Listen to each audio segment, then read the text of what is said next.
सनातन। सनातन क्या है? बहुत बढ़िया। मैं पहले कहूँगा दर्शन क्या है। दर्शन समझ, मेरी नज़र में, कि जब आप किसी भी वस्तु को, किसी भी घटना को जिसे आप महसूस कर रहे हैं, जिसे आप देख रहे हैं, उसकी समझ के साथ उसे तर्क पर कसौटी पर कसते हैं। ये आपकी परिभाषा है। इसको थोड़ा और सरल करें तो? और सरल करें, स्पष्ट करें और थोड़ा वस्तुनिष्ठ करें तो? वस्तुनिष्ठ जो दर्शन है वो दर्शन है। दृष्टा निर्भर करता है कि और क्या। सरल करता जी। हूं। एक है देखना, देखने को दर्शन कहते हैं सरल भाषा में।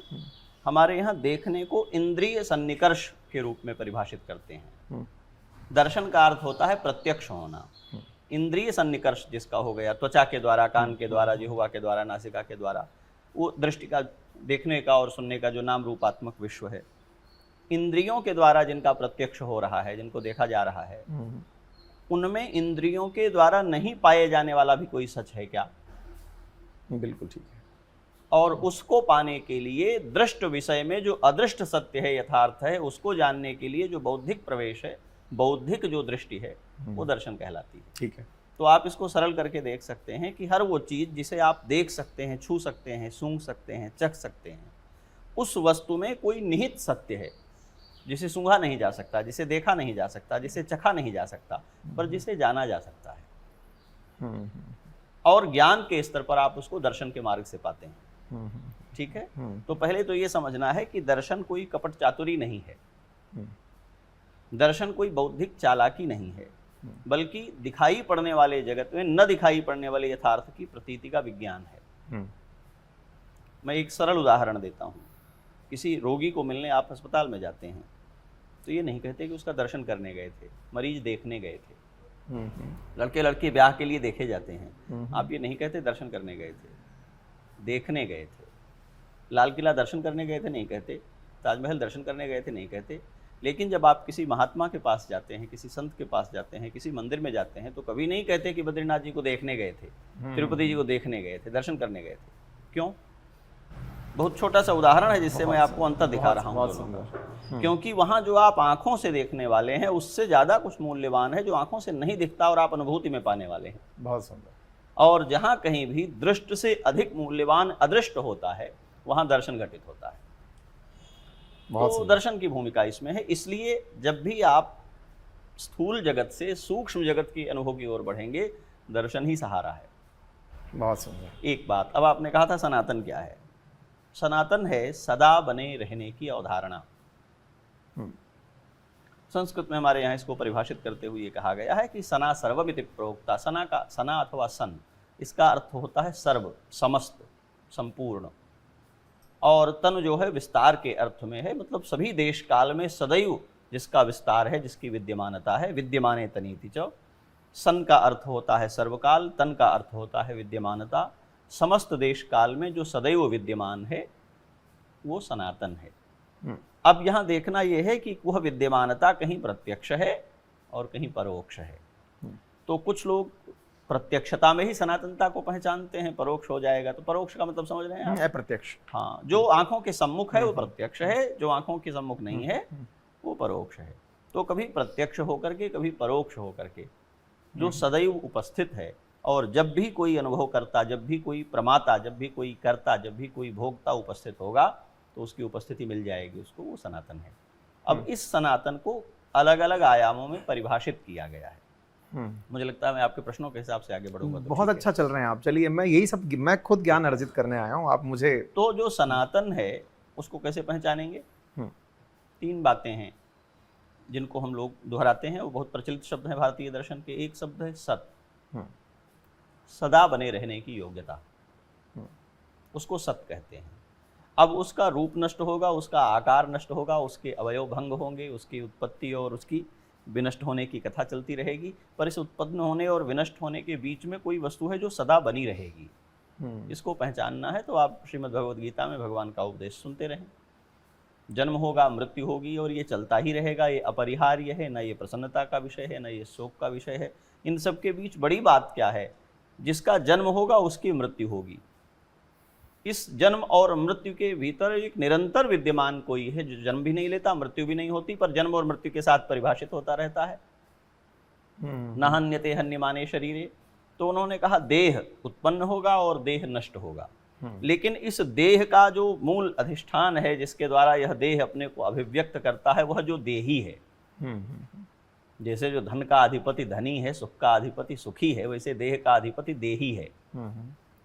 तो बार बार भगवान आत्मा को देही कह करके परिभाषित करते हैं, क्योंकि आत्मा कह देने से पहचानने में कठिनाई होगी। देह से हमारा परिचय है, तो देह के मार्ग से ही उसको पहचानना है कि आत्मा क्या है, वो देही है। देहिनोस्मिन यथा देहे कौमारम यौवनम जरा तथा देहांतर प्राप्तिर धीरस्तत्र न मुह्यति। जैसे एक देही, एक जीव, एक मनुष्य बाल्यकाल में अपने को पहचानता है कि मैं बच्चा हूँ, मैं बहुत कमनीय हूँ, मैं सुंदर हूँ, मेरी ये रुचियाँ हैं, मेरी ये पसंद है, मेरे ये सब बड़े हैं घर में। फिर एक दिन वो युवा होता है, उसकी रुचियाँ बदल जाती हैं, उसका आकार प्रकार बदल जाता है, दाढ़ी मूंछ हो जाती है, शरीर अधिक पुष्ट हो जाता है, बलवान हो जाता है, उसकी आकांक्षाएं, इस जगत के अनुभव करने की उसकी प्रवृत्ति बदल जाती है। तब वो ये नहीं कहता कि मैं कोई भिन्न हूँ। और वही व्यक्ति अत्यंत वार्धक्य में, जब उससे बड़ा कोई उसे दिखाई नहीं देता, उसके अगल बगल सब छोटे ही दिखाई देते हैं, शरीर गल गया है, जर्जर हो गया। आप कल्पना करें 5 वर्ष के एक बालक का, 95 वर्ष के एक वृद्ध का। वो एक दिन भी नहीं कहता कि यह मैं वो नहीं हूँ। यह मैं कौन है जो इतने परिवर्तनों के बाद अविच्छिन्न विद्यमान है। मैं बच्चा हूं तब भी मैं ही हूं, मैं जवान हूं तब भी मैं ही हूं, मैं बूढ़ा हो गया हूं तब भी मैं ही हूं, मैं जन्मा और मैं मर जाऊंगा, यह प्रतीति करने वाला जो मैंपन है, जिसको अहम पदार्थ कहते हैं शास्त्रकार, वो तो विद्यमान है। और जैसे सोया हुआ व्यक्ति जब सो करके जागता है, तो सोने के काल में तो उसका मस्तिष्क, उसका बोध काम नहीं करता, पर मैं जगा था, मैं सो गया था, मैं फिर जगा हूं, इन तीनों कालों में एक प्रतीति एक समान विद्यमान है। वो है मैं।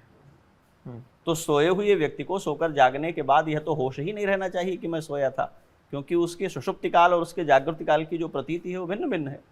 इस बीच में एक सवाल बन गया, और वो है अहम ब्रह्मास्मि। ये जो शब्द है, इसकी व्याख्या क्या है? पहले अहम में आवे, फिर ब्रह्मास्मि में। हाँ, क्योंकि आप मैं में आ गए, मैं को हमने अहम में समझा, हाँ, और अहम से हम ब्रह्मास्मि। एक अहम पदार्थ है और एक तत्पदार्थ है। अहम पदार्थ जो है वो जीववाचक है, और तत्पदार्थ जो है वो ब्रह्मवाचक है।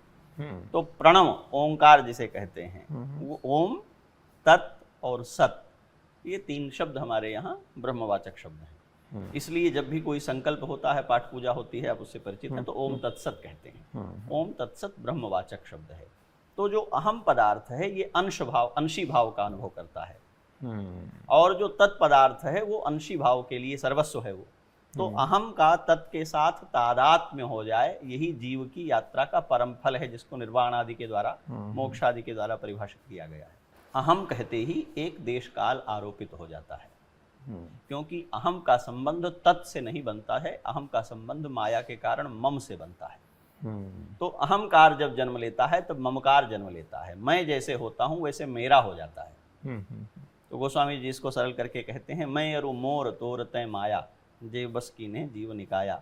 जब आप मैं कहते हैं तब वह का बोध नहीं करते हैं, मैं कहते ही मेरे का बोध करते हैं। तो मेरे में विस्तार हो जाने के कारण जो पूरा अहम पदार्थ था वो मम पदार्थ में फैल जाता है, कहीं अन्यत्र इसकी प्रतीति नहीं होती है। तो इसको तत्पदार्थ के साथ जोड़ना है। तो हमारे यहाँ वेदांत में महावाक्यों के द्वारा, वेदों के उपनिषद वाक्यों के द्वारा जीव को ये प्रतीति कराई जानी है कि यह जो अंश है ये उस अंशी का ही है, और उसके साथ ही इसकी पूर्णता है। ये कैसे बनेगी? तो वो कहते हैं ब्रह्म पदार्थ और जीव पदार्थ। जीव पदार्थ के लिए अहम है, अहम ब्रह्मास्मि। अब ये एक दर्शन की विवेचना है। दर्शन कहता है कि प्रतीति में ये अहम जो है, अहम सुखी, अहम दुखी, अहम देवदत्ता, अहम धनंजय इत्यादि है। तो मैं अहम करता हुआ मिथिलेश नंदिनी शरण हूँ, और आप अहम करते हुए अंकित अवस्थी हैं। लेकिन क्या इसके ऊपर भी कोई प्रतीति है? क्या इस अहंकार का कोई और भी तल हो सकता है, या इतना ही है? हो सकता है। हो सकता है इसे ऐसे समझना है कि यही अहम, मैं बच्चा हूँ, मैं जवान हूँ, मैं बूढ़ा हूँ, 3 स्तरों पर था। यही मैं निरक्षर हूँ, मैं साक्षर हूँ, यही मैं सुखी हूँ, मैं दुखी हूँ। इससे ये तो पता चल ही रहा है कि जो अहंकार है, अहंकार माने घमंड नहीं, अहम के होने की प्रतीति, यह अहंकार कई स्तरों पर घटित होता है। ये अधिकतम स्थूल हो सकता है, ये अधिकतम सूक्ष्म हो सकता है। तो यदि इसको सूक्ष्मता की ओर ले जाएं तो कहाँ तक जाएगा? तो इसको सूक्ष्मता की ओर ले जाएंगे तो एक वो स्थिति आएगी कि ये कहेगा कि अहम ब्रह्मास्मि।